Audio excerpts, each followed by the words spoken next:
As far back as I can remember, I always wanted to be a gangster. There's no crying in baseball! I ate his liver with some fava beans. Nice cliente. That was totally wicked! If I can change, and you can change, everybody can change!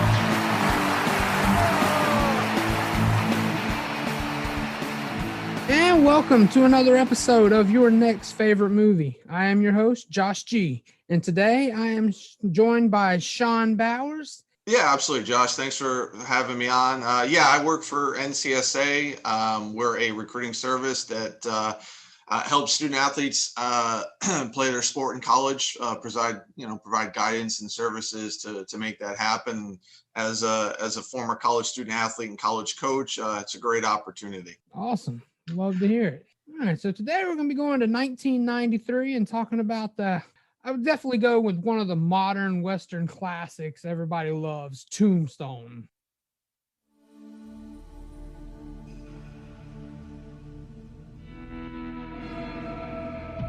It was a place where a man could start over, where a fortune could be made. They say every town has a story. Tombstone has a legend.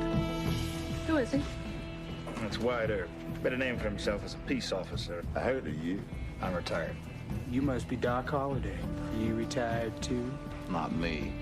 I'm in my prime. Hollywood Pictures presents The only real law around here is the Cowboys. the story of Wyatt Earp. The first time in our lives we got a chance to stop wandering and finally be a family. Now this is trouble we don't need. If we're gonna have a future in this town, it's gotta have some law and order. What do you want, Ringo? I want your blood. I want your soul. I want them both right now. They shot your brother. Now the time has come for justice. Guess maybe you better swear me in. And he has to live up to his reputation. You got a fight coming. I'll be there! One last time. None of your problem, Doc.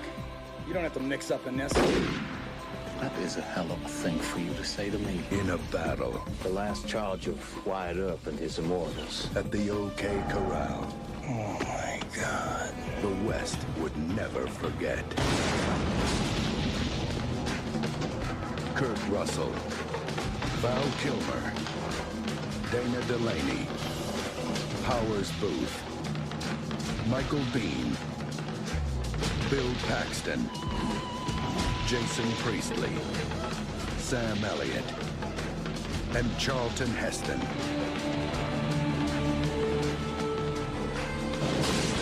You tell them I'm coming, and hell's coming with me! Justice is coming to Tombstone.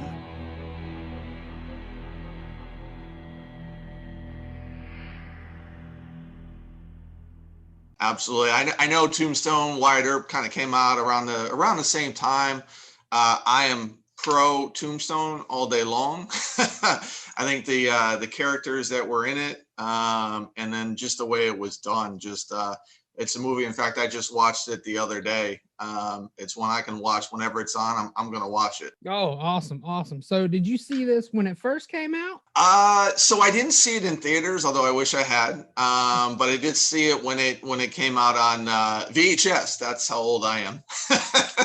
Oh, no, I get it. Trust me. I remember renting VHS myself. So I get it. Yeah. So how long do you think before it became like your favorite? Like you knew this was the top of the list? I think probably it was probably maybe a year or so after it, because again, every time it would come on TV, I would watch it. I bought it. I owned it. I actually used to show it on dates sometimes. I'd be like, oh, hey, let's watch this. So I kind of knew that's how it became my favorite movie. For anyone that may have not seen Tombstone yet, why don't you give a brief synopsis of what the movie is? Yeah, so it's really it's an interesting take on the whole shootout at the OK Corral. It kind of dives a little bit more into, Wyatt and Doc, with that, and then incorporating, their Virgil and Morgan and how everything kind of goes when they made their way out to Tombstone. So what I like about it is incorporates the cowboys, what they had to deal with, what they were going through. So yeah, and then just kind of even goes into really that relationship between, Wyatt and Doc, which I think is, to me, I think they masterfully did how that relationships and how they kind of fed off each other and what they meant to each other. With this, I'm always hoping to introduce people to new films, so I don't go too much into spoilery details. But let's say you get in this movie. I don't know if this really lends itself easily, but let's say there was a sequel. You got to do one 1994 and 95 with the same cast and everything. You got to go right into it. How would you want to set that up? Oh man. So without giving away a spoiler, which I don't know that it does, but I think going into a little bit more of post OK Corral with Wyatt and Josephine, kind of how they lived their life, what they did, because they had an interesting theme going out of what Josephine talked about, of what her kind of dream life was like, and Wyatt kind of getting into that. And I think exploring, although it's tough, not saying I would want a sequel, but since you asked the question, right, I think that would be interesting of how their kind of post-life kind of played out, as well. So let's go. Now we're making this movie now, and we got to recast these roles. Yeah. Starting with Wyatt Earp. Who are we going with? Yeah, this was an interesting one, Josh, because thinking about like current actors and who to do it, because it is something that, truth be told, if I had to remake it, I wouldn't want it remade. But for the purpose of this, I think it was awesome. And I racked my brain kind of thinking of some actors who I thought would be good. So I kind of thought Chris Evans would be great in that Wyatt Earp role. He just you think of him, Captain America, and how he is. Right. Wyatt's kind of that sort of way, but he's got that little edge to him too. So I thought Chris Evans gives you that wholesome, but that edge look kind of to him as well. And we know how Evan looks with a beard or a mustache, so he could fill that role, I think. Let's go into that. And this to me, this is an important casting. Doc Holliday. Val Kilmer kills it in this.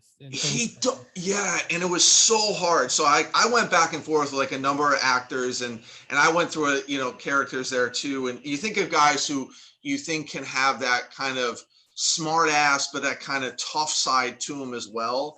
And I immediately went, because I'm a huge fan of Deadpool, so I immediately went to Ryan Reynolds. Okay, so Deadpool and Captain America, we're getting a brand new. Yeah, I know. You see where I'm kind of going there. Yeah, then at the same time, these are a lot of guys that are playing a lot of the major roles right now. So I kind of, and just kind of as a brief aside, I was trying to figure out a way to get Keanu Reeves in here. I thought maybe him as a Doc, but then I was like, yeah, he doesn't have that kind of comedic approach. I didn't think. So that's why I went with Reynolds. Yeah, I don't think Keanu would pull that off well now.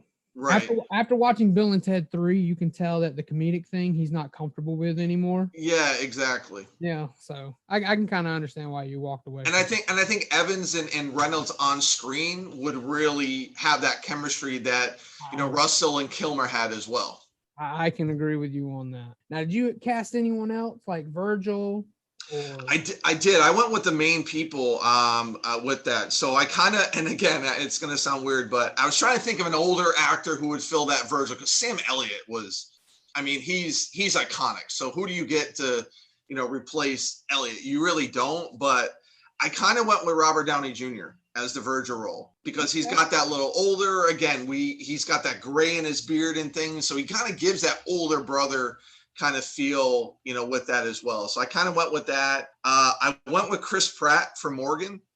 He's got that, because Bill Paxton, in that role, he had that kind of childish kind of feel. And I think to me, Chris Pratt kind of gives that.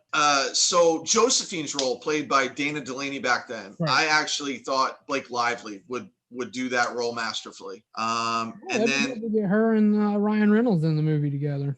I know, right? They should. They were awesome. Well, I'm not going to bring up Green Lantern, but they were good in that together. The movie itself, a different story.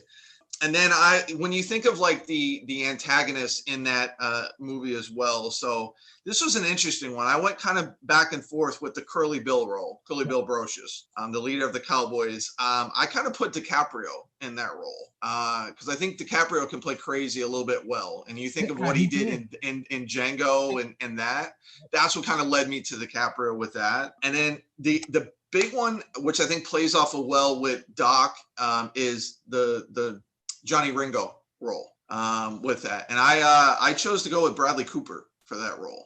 Oh, okay.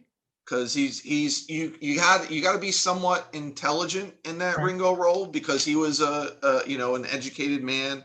He can play that voice, that sullen kind of voice that Ringo had and that dark kind of thing. So that's kind of what I went with for those characters. So those are the only ones I really that I looked at.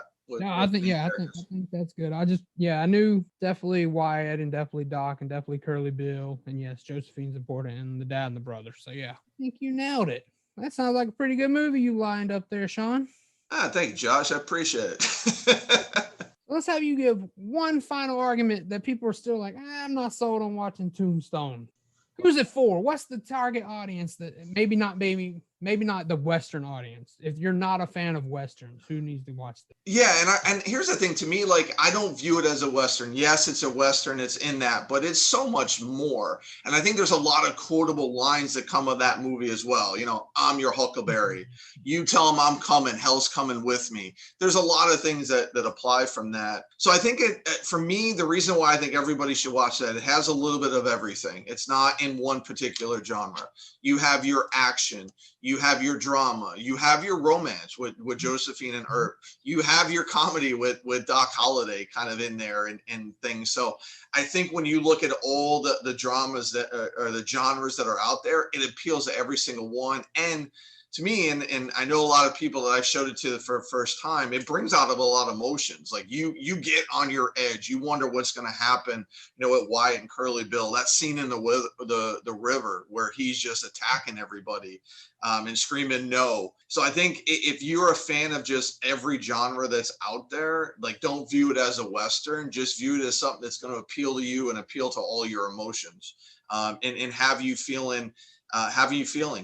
That's the biggest thing to me. This is a movie that, to me, makes you feel. There you go. I like it. I think you've done a good job. I think we're going to wrap this one up. Why don't you tell everyone where they can find you online, Shawn? Yeah, so you can find me online at Twitter at Shawn R. Bowers 37. That's really the main place that I go. Love talking movies, love doing all that.